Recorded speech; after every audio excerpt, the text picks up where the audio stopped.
Shalom, welcome to the Jewish View. My name is Rabbi Nachman Simon with the Chabad House of Delmar, together with my co-host Mark Ronich of statewide news service, jbiztechvalley.com, and now columnist for the Jewish Press. And I'm having a lot of fun doing all of that, and someone else who's having a lot of fun doing what she's doing is Erin Crotty, who's the executive director of Audubon, New York. So welcome to the Jewish View. It's great to have you here. Thanks. It's nice to be here. Thanks for having me. Yeah, so you're a longtime environmentalist. So what is Audubon, New York all about? I mean, I know you started in '96, and this organization started as recently as '96, so you're just coming up on your 20th year. Right. So we're a state program of the National Audubon Society, which has been in existence since the early 1900s, founded by a wonderful conservationist, Theodore Roosevelt, and named after John James Audubon. And we're the state program of the National Audubon Society, and our mission is to protect birds and their habitats. We have 27 local Audubon chapters throughout New York State. We have 50,000 members. We have 7 sanctuaries and Audubon centers for folks to go visit. And our reach is literally thousands of people in New York and millions across the United States. Why did it take so long to get an established organization, or was there some predecessor? Well, the National Audubon Society has always been in New York. They're headquartered in New York City, but they went through a strategic visioning and decided to invest in state offices around the country. Oh, okay. So that was a recent. That was what in the early '90s, mid '90s. Right. That's what happened. You know, you say that protection. What would be the danger that that you're protecting them from? I mean, no one's shooting birds. I mean, yeah. Well, there are lots of dangers and threats to birds. Everything from climate change to loss of habitat, loss of water quality, pesticide use. That's what I was going to ask, because it's a big thing. The bees nowadays, and one of the biggest, I mean, you know more than me, but you read about it because there's so much pesticides. That's they're thinking colony collapse syndrome. So is that hurting the birds also, you think? I mean, you said pesticides. That's what I'm saying. Right. So we try to talk to folks and educate people about limited use of pesticides and herbicides in order to improve the habitat for birds and other wildlife, including bees. Birds are pollinators too. I mean, bees are the chief pollinator, but the ruby-throated hummingbird is actually one of the biggest pollinators. It's part of its habitat and range is right here in upstate New York, so we're really lucky. Well, I have to tell you, your website is really phenomenal, because if you, like you just said, this ruby-throated hummingbird. I mean, if you don't know what that looks like, you can go on the website and you could see a wonderful picture of it. So, it's just brings it, makes more of a connection.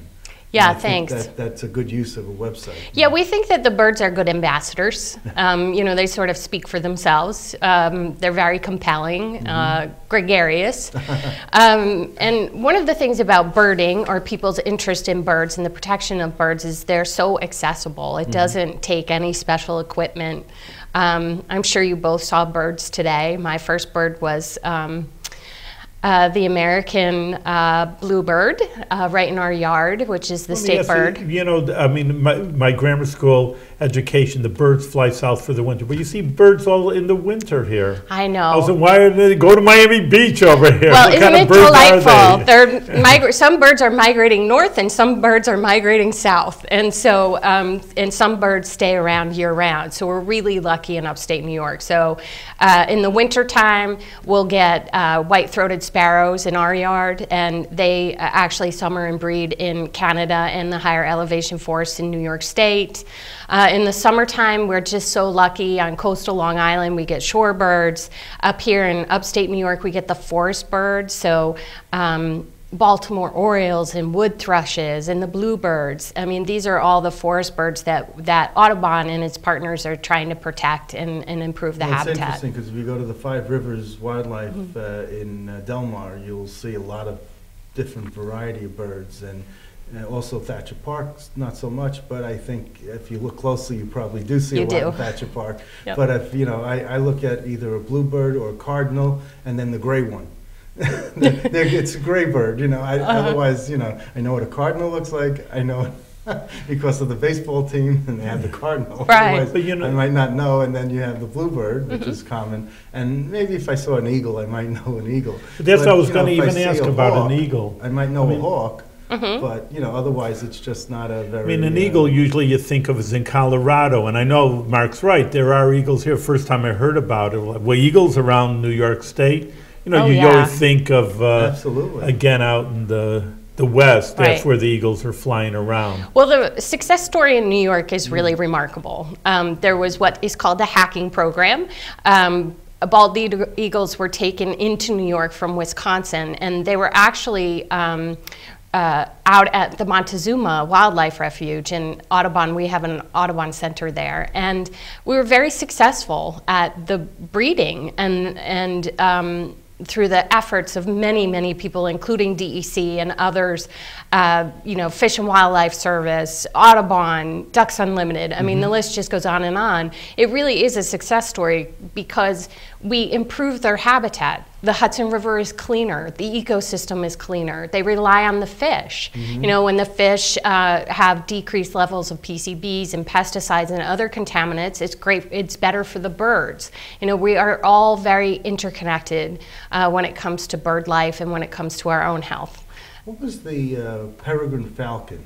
Right, that was rejuvenated in New York State, right? They had a program in the 80s to. I think so. I think you may be right, Mark. I'm not quite familiar with the peregrine falcon hacking program, but and now you have many. They're not an endangered species anymore. So correct. Yes. that's wonderful. The hawks are amazing. I mean, the red-tailed hawks you can see all over upstate New York. Are they a good bird? I mean, you think Of a course. hawk again is All just birds like are I'm just saying, you get Well, scared. You think, oh, it's a hawk in the Because flying of around, you know. Doves and hawks in war, you know. Yeah. Oh, right. Yes, That's I mean, true. I don't know. That's you get true. scared of something, you know. You think Yeah. that it's a dangerous bird or something like No, that. no. You know, they're very good raptors in terms of their hunting behavior, and it's just a testament to how improved the habitat is. You Right. know, so how great and improved the environment is here for them to be able to survive in the numbers that they do. And what's your biggest challenge now? Well, I mean, I think climate change is a big challenge, right? So it may be the biggest challenge of our generation. And Audubon has a recent report last year where scientists are predicting that climate change may negatively impact half of the bird species in North America if the modeling holds true. Why? Because it get warmer? I don't understand. I mean, Yeah. if it gets warmer, it's good for the birds. Better they. No, Why, it not doesn't work that way? necessarily. No. Yeah, I like it warmer. I'm hoping for global So, warming. well, think of it Warmer this way, for me, I'd like Rabbi. it. If you're a piping plover and you rely on Long Island Sound, which is globally significant for shorebirds, and the climate changes and the habitat starts to disappear, theoretically, you could fly further north, right? Of course, you could fly, but you're not going to find the same kind of habitat as a result. And so there are all sorts of different examples of the kinds of birds that would be in peril, could be in peril in a warmer climate. And so at Audubon, what we're trying to do and what we focus on is,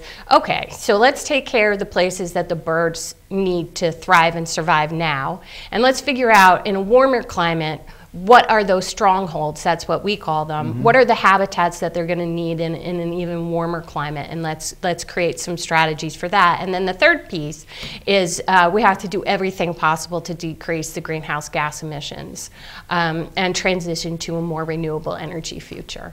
So that's one of our biggest challenges. I mean, not only Audubon, but as a society. Sure. And we're so lucky in New York State because we live in a very progressive state on a lot of fronts, and the environment is another one. I often say that protecting the environment is in the DNA of every New Yorker, you know, a real desire to connect to nature and protect the environment for us and future generations. It's certainly in our Constitution, which is fantastic. And so, you know, I think that we really, when it comes to climate change, that is one of our biggest challenges. Clean water is another. Providing incentives for private property owners to conduct habitat improvement projects on their property is really important. Clean air is also. Absolutely. I mean, Yeah, because sure. they're flying up there. So. Yep. And Mark, I wanted to say, because we're on the Jewish View, so I have to give the Jewish view Please. of the environment. And again, I put in perspective, it's not like these are new things, as you're saying. Teddy Roosevelt's even 100 years ago.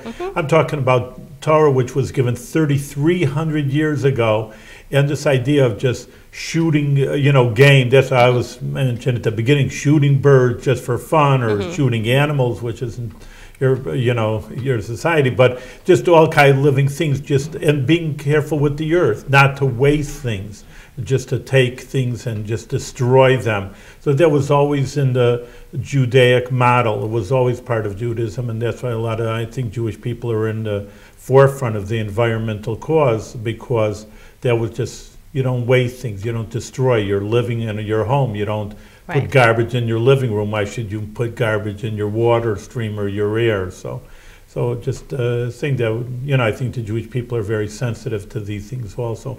But once you say New York State, are we, I don't know any other state, what they're doing there, but are other states lagging behind us in this kind of idea? Do compare and contrast other states? Yeah, New York has always been a leader on environmental issues when it comes to open space protection, clean water projects, drinking water projects, habitat improvement, climate change.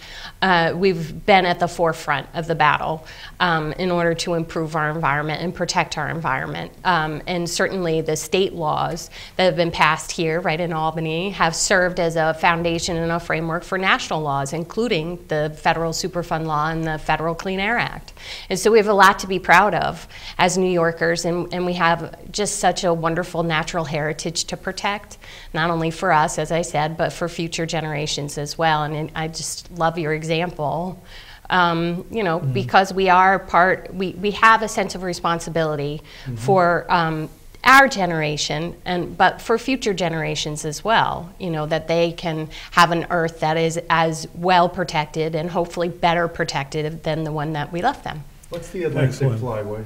So the Atlantic Flyway, I was going to say, so the thing about birds, and Rabbi started to talk about this, is they move, right? And so it's really challenging from a protection standpoint. When I worked for DEC, it's a lot like... You didn't just work for DEC, you were the head of DEC. I was the head of DEC. So, which was wonderful and really an honor and a privilege. Sorry, I know. It just struck me. It's a team effort, though. When you were the commissioner of DEC.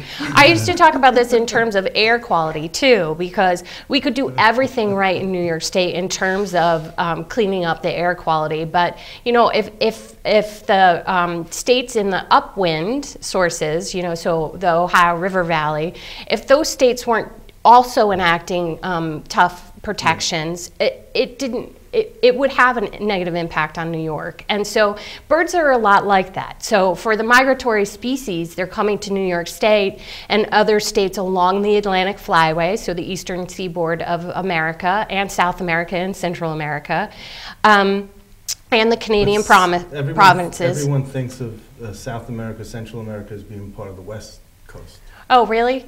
Yeah, no. They're part of, so these are like the super highways that the birds follow. And New York State happens to be in the Atlantic Flyway. Right. There's also the Mississippi Flyway, the Central Flyway, and the Pacific Flyway. And it really is sort of this framework for us to talk about the migratory paths of the birds. But Central and South America is part of the Atlantic Flyway? Sure, yeah. Okay. Yep, there are sections of it that are, in fact. Good. So, our job at Audubon is to start to link together all of these conservation programs, from New York State, from our communities like Troy, and everywhere else in between, and start to stitch together life cycle conservation, which is let's do what's right for the birds in New York, but let's also do what's right for the birds in Florida, in Guatemala, in the Dominican Republic, in Brazil, and the other areas where the birds go to for part of their annual life cycle. I mean, it is amazing, right? I mean, it is amazing that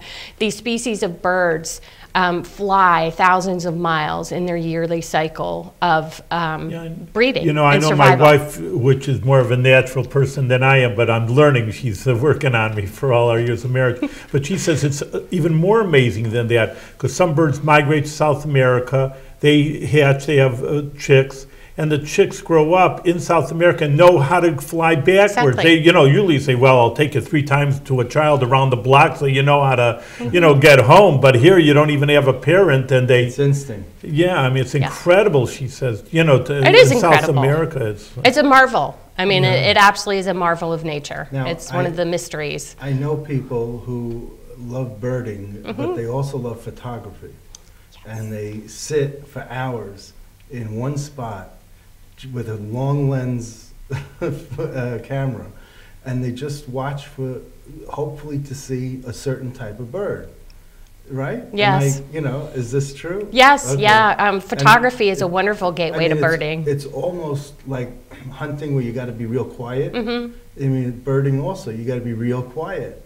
Where when you're sitting there and you can't blare a radio, and because the birds won't land on a branch, and so you can take a picture. Is there special places, maybe what Mark is saying, Absolutely. better places than others in the Capital District? The birders know where Well, I don't, go. so that's why I'm asking. No, I understand. But I'm just well, I saying think any of our state parks and any of the DEC lands are wonderful. There's the Washington County grasslands where you can find owls and raptors and snowy owls when they come down in the winter. Not much of that happened. Anywhere on Long Island to see the shorebirds come in. Fire Island. I mean, it just, the list goes on and on. I mean, we're really, really lucky. Even locally around here? And locally around here, there's the Five Rivers, Peebles Island State Park is a great spot. Thacher Park is wonderful. Really just your city parks. I mean, the birds will come through.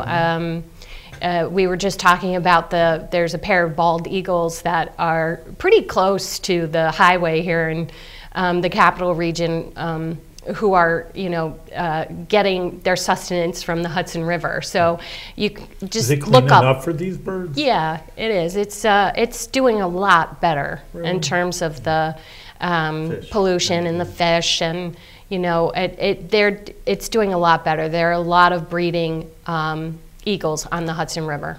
Really, I didn't know that. Yep. I'll have to go out there with Mark and check it out with our... I don't have the patience. So do you know what a spectacular, this would be good for your viewers as well, a spectacular time to bird is when you're on the train to New York, coming and going. Really? It's just teeming with birds. The Hudson River is teeming with birds at any time, in the winter, in the summer, in the fall, in the spring. And it really is, if you can pick your head up out of your book or your work or what have you, and take a look on either side of the car, you'll see many species of birds. Ducks. You got to know what those species are. Right. And that's my problem. That's your problem. I look at it and I say that's a gray bird, or that's a. You can enjoy birds without knowing. Everything about I know. them. I mean, when you see a hawk, and you see them fly like, with their wings spread so many feet apart, and they're just going like this, gliding, and they're back and forth. I mean, it's just wonderful, just beautiful, just to see them soar. It is. Taking from the region down to our home, I mean, my wife, like I say, she's the natural person in the family, and we do have a bird feeder, but sometimes how do you attract the birds? Because sometimes I see bird feed, it's for this bird and for that bird, and, it's just like I have 13 kids, and each one has their own meal over here. I like this cereal, that cereal. Yeah. I mean, you think, well, bird, here's your food. No, doesn't you work can. That way. Well, there are some birds that are pickier than others. Right. And there are all sorts of kinds of bird seed to get at your local store. I would just encourage people to, pick out the garden variety, the variety that's going to attract the most backyard birds, the cardinals, the juncos, the black-capped chickadees. These are birds that are in all of our backyards. The other thing that I like to do at our house is cut oranges, and the Baltimore Orioles really like those. Just slices of you orange? slice them in half and sort of stick them up on a tree, or not just the rind, but the whole half, so the the juicy part of the orange is there, and they really love that. Another thing is planting native plants is a big priority for Audubon. As I say, it's about protecting their habitats, and native plant species is really important. So for the gardeners among your viewership, coneflower, bee balm, milkweed, these are all really important to birds and pollinators and butterflies. And they're beautiful too. They're absolutely beautiful to include in anyone's garden. Just where would you learn about, like Mark is actually saying, which includes me, you know, don't know this bird from that bird. I mean, we know a cardinal. AudubonNewYork.org. Yes. I knew Thank you. Really, I didn't know. Mark did his homework and I didn't. You Yeah. just see all the names of the birds. Yeah, we have a great website. And it's new, too. Yes, Yeah. it is. And we're very lucky to have that website. We also have a downloadable application. You can download an app as well on the website. And so the next time that you're out in the field, Mark and Rabbi, you can say, okay, I just saw an orange and black bird. Right. I'm going to punch in those characteristics, and up might come a Baltimore Oriole, for example. Are you a fan of the Baltimore Orioles? I really love Yeah. them. No, the baseball team. Yes, I'm not a big baseball person, Oh, no. okay. But the bird I love. The bird Yeah. you love. But, So, you know, the next thing would be the sounds, because sometimes Yes. my wife will, you know, we hear sounds, we have a big backyard, and she hears, oh, that's kind of, you know, whoop, whoop, whoop, whoop, Yep. you know, and this one and that one, and I don't know, all right, they're singing, let them sing. But, you know, it's also something to learn about, you know, what sounds they're making, so Right. you can, somewhere in the tree somewhere, obviously that bird is there. Right, and the songs for the birds, I mean, for me, there's this magical moment in the springtime, and it comes in early May, and it is when the Baltimore Oriole, I hate to say it, comes back into the yard and starts to sing. And it is a very magical moment for me, because I'm a gardener and a birder, and I just know, you know, well, spring's here, it's back. And so the song, it's a wonderful learning exercise, you know, for folks, but it also is, once you start to recognize the different songs of the different birds, it can be really transformational for folks. okay, so let me go back a little bit, because we know that Audubon, New York, you know, birding and loving birds is great for education, it's great for the economy, it's great for the environment. I mean, it spreads throughout the culture. You were obviously a birder before you got into Audubon, right? I mean, this is something that when you grew up with this, right? So when you were DEC commissioner, which years were you? 5 years you were commissioner? Right, so I was the commissioner from about 2001, in February of 2001, until 2005. Through the Pataki administration? Yes. Yep. And it must have been a joy, because he was such an environmentalist. Yes. I mean, he loved the environment. So you had his ear. I'm sure if you didn't come up with something, he'd be calling you saying, you know. Which is often what would happen. Yeah. No, it was really wonderful. We had great cooperation of the legislature, and you know, New Yorkers care deeply about the environment, and when you see any polling on the environment, it always polls very high. People care deeply about their shared community. Yeah, but it's more than that. It's something that if you look at the legislature, you know, it's sometimes you got, you know, you would think Republicans were not as interested in the arts and the environment, and you turn around, you look at who's giving more money to the arts and the environment. It was Roy Goodman when he was in the Senate. You know, it was the Republicans, you know, all through, you know, Kitty Carlisle Hart and all the others that were, you know, the big names in arts were Republicans. And it's just interesting. And also in the environment, you look at Teddy Roosevelt, you look at George Pataki, you know, they've done so much more. Not to say Democrats didn't do anything. Right. They did, you know, but it seems like the Republicans always want to outdo the Democrats on those two issues. So that's a good thing, because there's a competition to always want to do more. Education's another one, I'm sure. Right. But well, I'm just saying, this is part of one of the good things that, you know, the environment is, DEC in particular, is well funded. Yeah, I mean, I will just say this. I mean, I really, I studied environmental protection and management in graduate school. I mean, it is my calling. So you know, I was lucky enough to work in an administration, and I happened to be politically appointed. That doesn't make me a political person. And in fact, in New York, my experience has been is that conservation issues and environmental issues are bipartisan issues. And I think it is because of this strong ethic of, you know, really of who we are as New Yorkers to want to take care of our environment. And, you know, when certain legislation gets passed, you know, you you all know how long it takes to work on a bill and get something through. And so it really does take this bipartisan, long vision. But there's no doubt, you know, working for Governor Pataki was really wonderful. Working for the people of the state of New York was great. He was a leader on the environment. He also happens to be a birder. So I learned a lot from him, and hopefully, you know, I could contribute as well. This portrait on the second floor in the Hall of Governors is him on his portico with an environmental scene in the background. You know? I mean, which was unusual. It's lovely, it is. But it was it's the only one that's like that in the Hall of Governors. Oh, that's so interesting. I don't know if you've seen it. I have seen his portrait, but I haven't looked at it from your perspective. Yeah. But if you look at it from all the other portraits there, you know, it's usually someone sitting at a desk or leaning on a desk, or you know, Governor Patterson was at a desk, but he had a cane in the back, and he said that was a secret, sort of like a hidden picture in his portrait, because you know, while he was blind or legally blind, you know, he didn't need a cane, but it was always there just in case. And he wanted to know that. He wanted people to know that he didn't really need it. So, but anyway, with just wanted to ask, Pataki, his thing is and he was given so many awards for the environment. I think more than any other agency. You know, when he was a senator, he was an assemblyman.